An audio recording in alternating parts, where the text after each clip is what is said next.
LDFിന് vote അഭ്യർത്ഥിച്ച് പരസ്യം പ്രസിദ്ധീകരിച്ച സമസ്ത മുഖപത്രം സുപ്രഭാതം തെരുവിൽ കത്തിച്ചു. തിരൂരങ്ങാടി കൊടിഞ്ഞിയിലാണ് സംഭവം. മുസ്ലിം ലീഗാണ് പത്രം കത്തിച്ചതിന് പിന്നിലെന്ന് പൊന്നാനി LDF സ്ഥാനാർത്ഥി KS ഹംസ ആരോപിച്ചു. പ്രതിഷേധാർഹം സുപ്രഭാതം മുസ്ലിം ലീഗിന്റെ ശക്തനായ നേതാവ്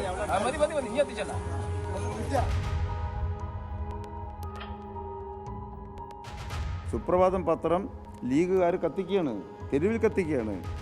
എവിടേക്കായി പോകുന്ന കാര്യം അപലപനീയമാണത്. പിണറായിയുടെ ഫോട്ടോ വെച്ചുകൊണ്ടൊരു പരസ്യം അതിലുണ്ടായി എന്ന് കണ്ടിട്ടാണ്.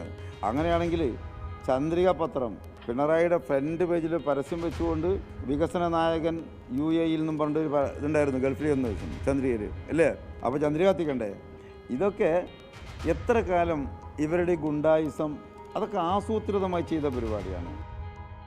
സുപ്രഭാതം കത്തിച്ചയാൾക്ക് പാർട്ടിയുമായി ബന്ധമില്ലെന്ന് മുസ്ലിം ലീഗ് വ്യക്തമാക്കി. പരസ്യം സമസ്തയുടെ നിലപാടായി കാണേണ്ടെന്ന് PK കുഞ്ഞാലിക്കുട്ടി പറഞ്ഞു. പത്രപരസ്യം കച്ചവടത്തിന്റെ ഭാഗമാണെന്നും CPIഎമ്മുമായി കച്ചവട ബന്ധം വേണോ എന്ന് തീരുമാനിക്കേണ്ടത് സമസ്തയാണെന്നും PMA സലാം പ്രതികരിച്ചു. പരസ്യം ഓരോ പത്രത്തിലും വരും, അത് പത്രത്തിന്റെ നിലപാടോ അല്ലെങ്കിൽ സംഘടനയുടെ നിലപാടോ ഒന്നുമല്ലല്ലോ. അന്തസ്സായി രാഷ്ട്രീയം പറയാൻ കെൽപ്പില്ലാത്തവരാണ് പത്രം കത്തിച്ചതെന്ന് ബിനോയ് വിശ്വം വിമർശിച്ചു. കത്തിക്കലും കുത്തിക്കലും അത്തരം എല്ലാ പ്രവൃത്തികളും ഞങ്ങൾ വെറുക്കുന്ന വഴിയാണ്.